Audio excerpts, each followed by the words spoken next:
There'd better be some way to save your selection, because you don't want to come back in the next day and have to open that selection up again.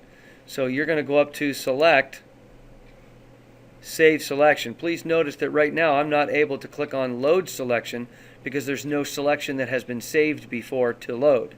So I can click on Save Selection. Name your selection. You can name it whatever you want. I'm going to name this one Flower. And by the way, notice the other features that are here, but you can save hundreds of selections to a single image. And then you say OK. So I've got the flower selection saved to this project. It is important, though, that you follow step 2, and that is save the actual project. Select Save Selection is not the same as saving the project. So it's important that you remember to save the project. So I'm going to go up to File Save As if you've never saved before, or simply File Save if you have already saved this before. But if you've never saved before, you're going to click on Save As. You're going to store it in your Computers folder. I've labeled mine 8th grade computers. You probably just labeled yours computers.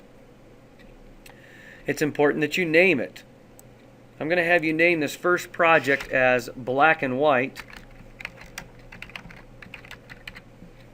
And this is very important, the format. By default, yours might come up as a JPEG, because when we opened this, it was a JPEG. A JPEG is a picture file. You do not want to save it as a JPEG right now, because a JPEG cannot have a selection saved to it. So you're going to have to save it as a Photoshop. The very first Photoshop choice you have is Photoshop, and then in parentheses it says .psd. That stands for Photoshop document.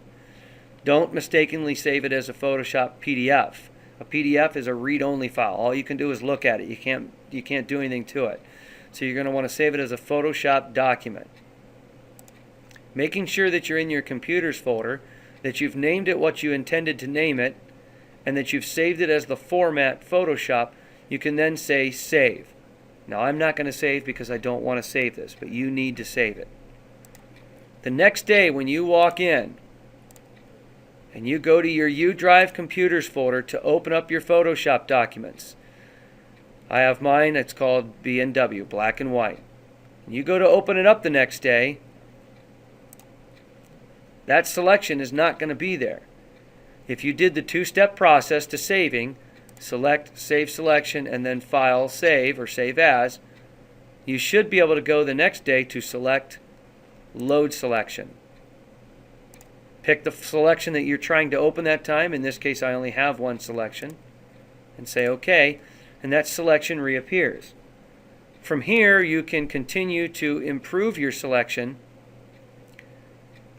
And if you're done with that selection, you can go ahead and continue with the rest of the project, whatever that current project happens to be. For the time being, I'm going to go ahead and pause this lesson, and I'll introduce the next portion of this lesson into a new tutorial.